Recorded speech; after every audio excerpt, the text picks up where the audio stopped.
All-Star.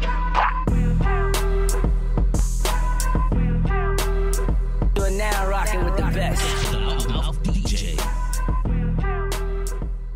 What is up, guys? How y'all doing? Welcome to the top 10 list for 2017 video games. I know I'm so far behind, but a month behind everyone else. But you know what? It takes time. I didn't get to play a lot of these games. I finally got to play them. First, a couple honorable mentions that are not going to be on the top 10. I'm not going to show the pictures. This is a quick little drive-by of honorable mentions. Ultra Sun and Moon, the Pokemon, Splatoon 2, Mario plus Rabbids Kingdom Battle, PUBG, Reasons it is not a real game, it's an early access. That's why I didn't put it on the top 10. Where people get all salty, there's a reason to it. ARMS, South Park, Fractured Butthole, that Project Sonic was a really fun game, and For Honor. Those are my honorable mentions. I'm not putting them on my screen. They don't deserve to be on the screen because they're not the top 10 games. Alright, number 10, we have Breath of the Wild. You're like, what? Breath of the Wild is number 10. It wasn't one of my favorite games, but it is worth top 10 consideration. If it's in your top 5, I can't really hate on it, but it's not the best game out there. Because I am a Zelda hater, and I will deny my Zelda haterness, because I do hate that Zelda game. So reasons why it's not top 10 is I'm not a big fan of the fighting mechanic in there, the mechanics in general.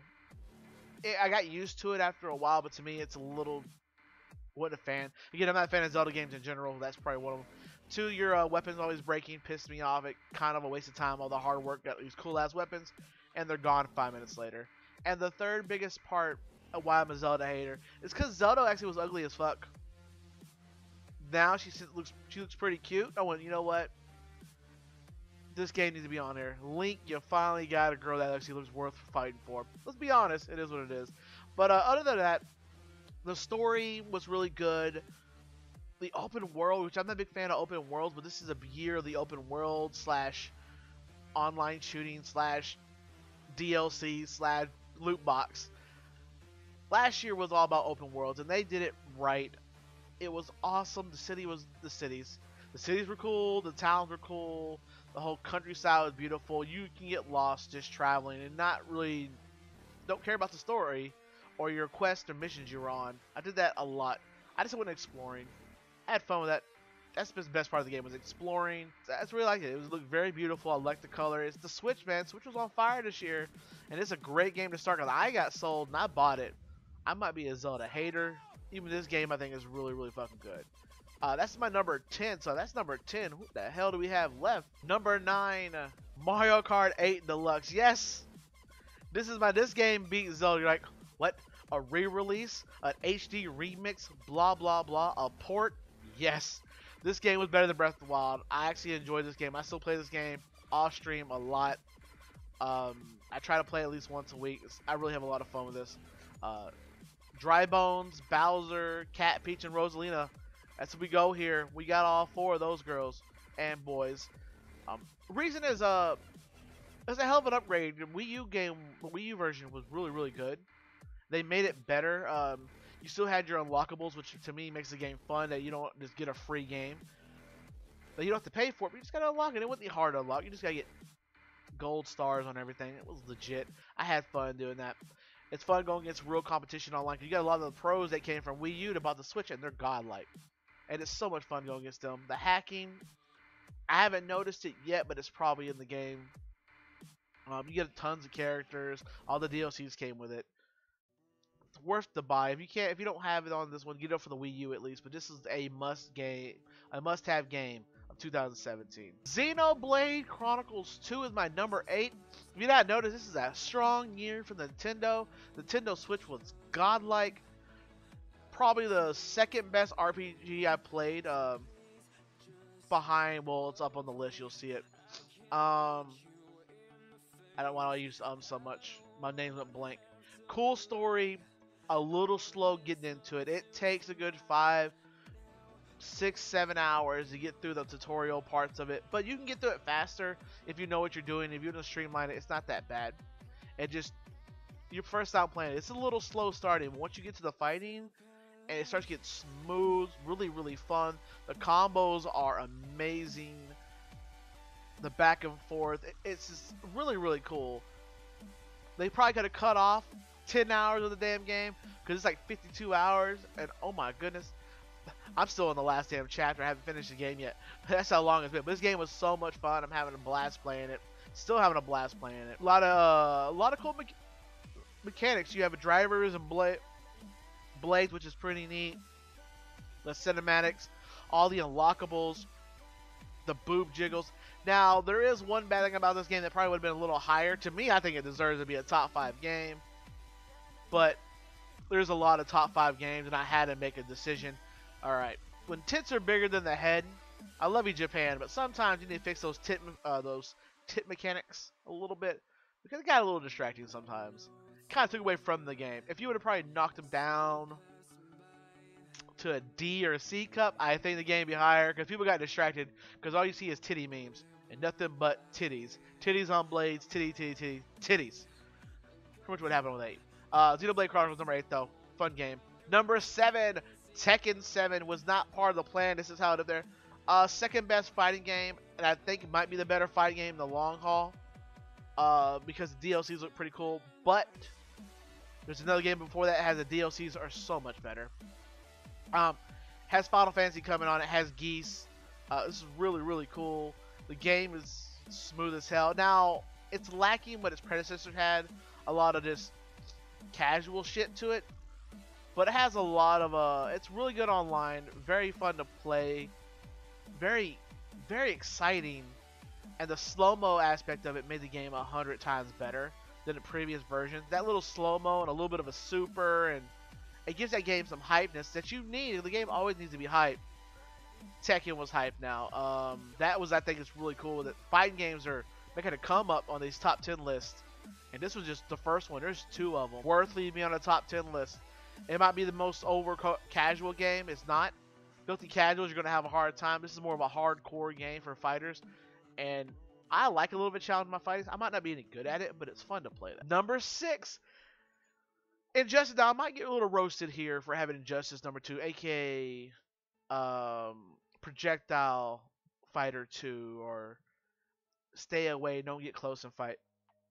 There's a reason why I have Injustice 2. I like the characters better. DC characters are legit really good when they're not on the movie screen. They're other than Wonder Woman. This game is a legit good story mode. Probably the best story mode out of fighting games right now. That's counting Dragon Ball Z that's out already. The DC DLCs characters are fucking amazing. You got the Turtles. What? Raiden, Black Manta. Oh my god. Empress, Enchant. Oh, I'm like Adam. I'm missing someone important. Doesn't really matter. I know Sub-Zero and all them are in it. This game is really, really good. Now, I know it's kind of a projectile based. People get mad about that. But it's not that the one before is that one hit you're dead. It takes a couple combos to get kills in this game. The story's off. They look really cool. You can customize your fighters.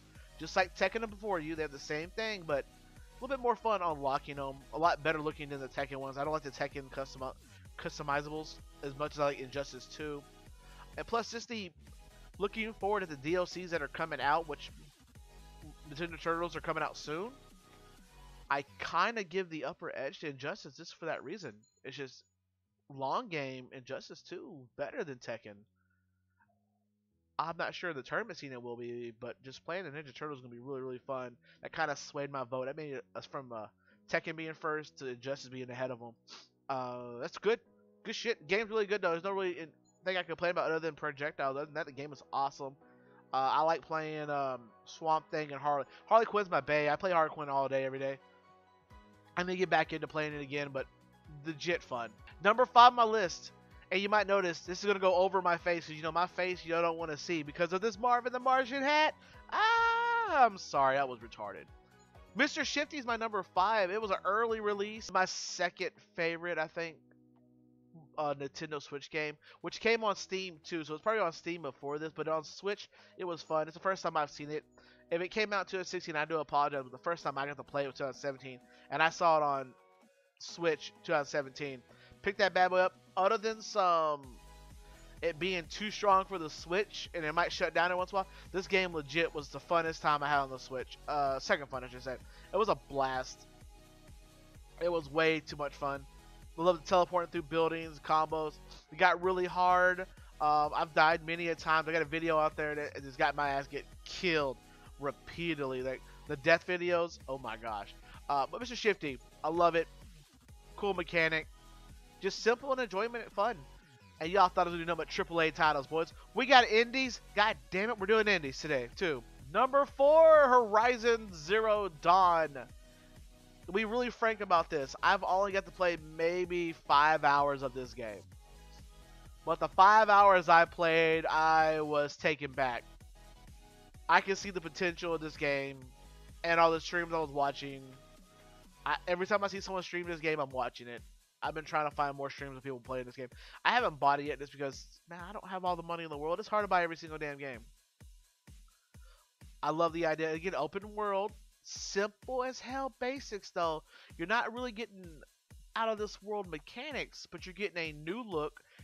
Dinosaurs that are with robots. A cool female protagonist. You don't get a lot of this with a simple open world RPG, MMO feel kind of thing. It was really good. For 5 hours I played, I enjoyed. The rest of the streams I watched, I just couldn't stop watching. This game is legit dope as hell. I really need to buy this game and play it more. It might go higher on my list. That's why it's not any higher. That's why I put it number 4. I probably should put it back more on the list like what Breath of the Wild is. But this game has the potential of being really good. And what I played of it, I enjoyed way more than most of these damn games. Number 3, Nier Automata. You know damn well I had to have a perverted Rule 34 picture on here because it's what I do. Real reasons why Nier Automata is on here because the game is amazing. I played it already through once. I'm about working my second way through. I'm gonna see these damn storylines and story changes. Thing keeps on telling me it's gonna happen, and it's cool. I killed myself already once, just taking out my little core, added some stuff on. What they did in this game, it's like another level of gaming. So good, so good. This game is probably a top 10 game of the 2010, the teens, from like 2010 to 2020. This should be a top 3, 5, top 10 game easily. This game is that good. Replayability is amazing, very smooth. I got my ass kicked a couple times. I have the videos. I need to post me dying a lot. I had tons of fun. You see fucking robots fucking, which is hilarious to me. There's no penises. They're just like, kink, kink. I laughed a little bit. A guy came out, no penis. I'm like, okay. Spoiler alert. A little thrown off a little bit. And 2B is amazingly hot. Yeah, I went the wrong way. She legit. That's probably the reason why she's number 3 is because sometimes our Rule 34 helps out a lot. Titties over gaming, that'll always be a thing. But I really did enjoy it. Very fun game. I did not hate this game at all. I had a blast. I hope y'all enjoyed that game too, because that game was legit dope. Number 2 is Persona 5. Yes, my face is slowly getting covered up because I have no skills in camera work. Persona 5, I played about 10 hours of this game and I enjoyed every single minute. I got to rent it. I rented it once, had fun, played at homeboy's house. I rented it, went to his house, which is part of gaming. He didn't play this shit, I did. And this game is like about a good 2 points better than Xenoblade Chronicles 2, which I think is a very amazing game. This game is near perfection. That's a near 10. And I haven't even finished the game. I played 10 hours of it and I was like, okay, I have to take you back because I'm not getting charged Redbox style because they like fucking screw you over. This game was dope. Game was dope. I really need to buy this game up. I want to stream this game, but Twitch is being a D and they're being Ds, and it's hard to do this without being... A lot of people videos getting cut because they're Persona 5. That's why they have no fucking videos on here. A lot of stuff's getting cut off of YouTube. But it's my number 2. The game is awesome. There's nothing to say wrong with it. It's a perfect game. If you like JRPGs or RPGs in general. Perfect game. Number 1, Super Mario Odyssey is number 1. Why? Mario fanboy. Why? Nintendo fanboy. Why? The game is simple, basic as fuck, but you have fun. Unique idea. Having a hat, raping some souls. You become whatever you want. It is amazing. The amount of stuff you can do with a hat. The speed running and possibilities just by adding a floating hat is crazy. Fuck your whole shell techniques. You don't do that anymore. You go throw a hat out there, you jump, fly around. I'm seeing speed runs looking like legit dope as hell. This game has the possibility to do anything. You can relax and enjoy and play. You can speed run. You can do full 100% unlock, and you'll never be bored of the game. And you get to play as Bowser for a minute, which I thought was amazing because I mean, we need more Bowsers. So there you go, man. That's my top 10 list. I hope y'all enjoyed that.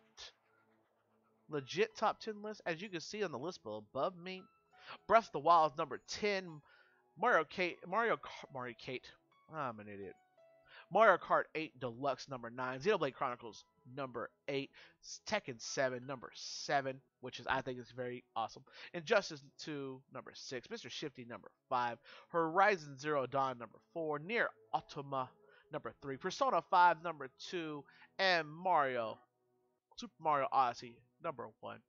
Hope y'all enjoyed today's top 10 2007's games. I hope y'all enjoyed all that jazz. Please make sure you like, subscribe, follow, all the above. I understand my face is still covered. I don't care. Put a comment below. If I missed a game, please put it in there.